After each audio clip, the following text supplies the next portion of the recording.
السلام عليكم ورحمة الله وبركاته. أهلا بكم في قناة يوميات تحدي المشاكل. أنا أماني، أخصائية تخاطب وتنمية مهارات وصحة نفسية. إن شاء الله في الفيديو ده هنتكلم عن 21 نشاط عبارة عن برنامج. البرنامج ده هيساعدنا على الشعور بالسعادة النفسية. الأنشطة دي موزعة على 5 مجالات: جسمية ودينية وعقلية وروحية ونفسية. أول نشاط الصلاة دي أهم نشاط وأعظم نشاط ممكن نقوم بيه في اليوم عشان يجيب لنا السعادة النفسية. كل يوم بنصلي 5 صلوات، يعني 5 جلسات نفسية. الجلسات دي اللي هي الصلاة دي بتعمل على إفراز هرمونات السعادة. طيب، تاني نشاط الاستغفار. يعني ايه الاستغفار؟ يعني نقول استغفر الله العظيم كتير بقى على قد ما نقدر. ملهاش عدد معين. الاستغفار ده بيعمل على ايه؟ على افراز برضو هرمونات السعادة. طبعا واحنا بنقول استغفر الله كده اللسان بيلمس سقف الحلق ويخبط في سقف الحلق، ده بيعمل على برضو افراز هرمونات السعادة. تالت حاجة قول لا اله الا الله. نقول لا اله الا الله، لا اله، القول ده برضو بيجيب لنا السعادة. رقم 4 مشاهدة شيء كوميدي أو قراية حاجة كوميدية أو فوازير أو نكت كده يعني مشاهدة شيء يجلب ليا برضو هرمونات السعادة اللي هي أي حاجة كوميدية، أو إن إحنا نشوف أطفال ونلعب معاهم، برضو ده بيجلب لنا السعادة النفسية. رقم 5 سماع صوت مريح زي الأناشيد أو القرآن. رقم 6 زيارة أماكن معينة. إيه بقى الأماكن المعينة دي؟ في أماكن بتعمل على إنها تشيل الطاقة السلبية. يعني في أماكن معينة كده بتشفط الطاقة السلبية. زي إيه؟ أول ما أكتر مكان بيشفط الطاقة السلبية المكان اللي فيه جبال، زي ما كده ما بنروح نعمل عمرة أو حج في مكة. تاني حاجة البحار، لما بنروح شاطئ كده ونروح نصيف.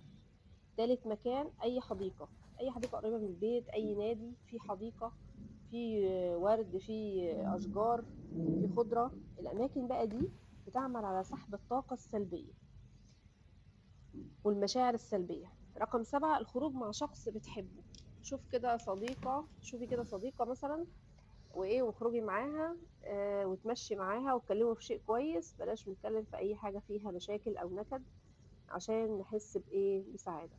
رقم 8 ممارسة الرياضة. طب لو مش قادرة أمارس رياضة لأي ظروف صحية أو أي ظروف مادية، مش قادر معيش فلوس أروح جيم مثلا، المشي. يبقى المشي، أمشي في شارع يكون مش زحمة قوي ومش ضجيج قوي ومش متكدس قوي بالناس، يعني ينفع أمشي فيه وأحس كده بشبه هدوء.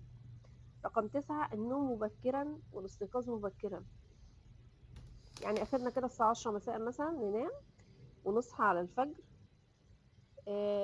وقت الصبح أو وقت الفجر ده بيبقى وقت عظيم جدا، ووقت فيه نسبة الأكسجين عالية وبتفرز فيه هرمونات السعادة. رقم 10 أكل 7 تمرات صباحا، ده بيحسن السعادة وبيفرز عندي في الجسم هرمونات السعادة. رقم 11 ممارسة أي هواية بتحبها حتى لو نص ساعة يوميا. رقم 12 رقم 11 بقى اللي احنا قلنا عليها دي ممارسة أي هواية بحبها، أي حاجة بقى: رسم، تلوين، كتابة قصة، قراية كتاب، قراءة قرآن، حفظ قرآن، أي هواية، أتعلم مونتاج، أتعلم صناعة محتوى، أتعلم ذكاء اصطناعي، أي حاجة. رقم 12 شرب المية حوالي 4 لتر كل يوم. طبعا المية ليها فوائد كتيرة جدا، ادخلوا كده على جوجل واكتبوا فوائد المية يطلع لكم فوائد عظيمة جدا. رقم 13 قراية الكتب. قراية الكتب دي ليها فوائد عظيمة، بتخلي عمرنا بيزداد أضعاف، بيرتفع مستوى ثقافتنا وعلمنا وذكائنا، وبتزيد خبراتنا المعلوماتية وخبراتنا الحياتية، ويرتفع مستوى قدرتنا على حل المشاكل. رقم 14 الاستحمام. طب الاستحمام ده بيخلصنا من ايه او فايدته ايه؟ بيخلصنا من التوتر والعصبية. رقم 15 قراءة القرآن، ورد يومي كده كل يوم، ده برضو بيرفع هرمونات السعادة حتى لو صفحة في اليوم. رقم 16 الرضا بما قسم الله. كل يوم لازم نشاهد حاجة، نشاهد فيديو أو نشاهد قصة أو نشاهد برنامج عن الرضا بما قسم الله. الرضا بحالك، الرضا بصحتك، الرضا بقضاء الله، الرضا بشكلك، الرضا بكل حاجة في حياتك، الرضا بشغلك. طبعا دي الخطوه الاولى. بعد كده ابدا افكر ازاي احسن من نفسي لو الحاجه دي مش عجباني. ماشي.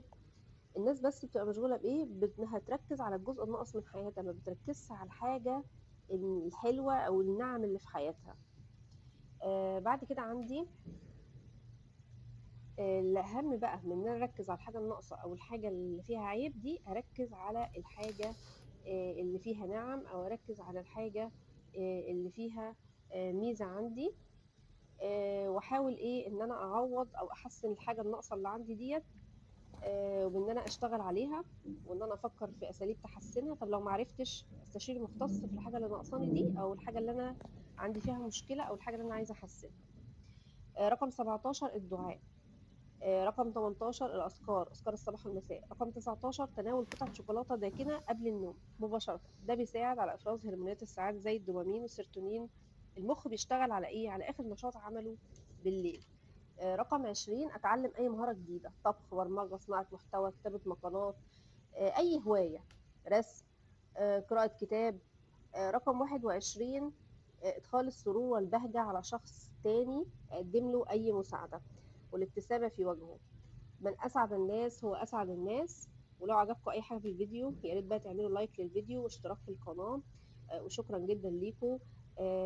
ويا ريت بقى اللي داخل لسه قناة جديد ياخد لفة كده في القناة، وإن شاء الله القناة تعجبه. والسلام عليكم ورحمة الله وبركاته.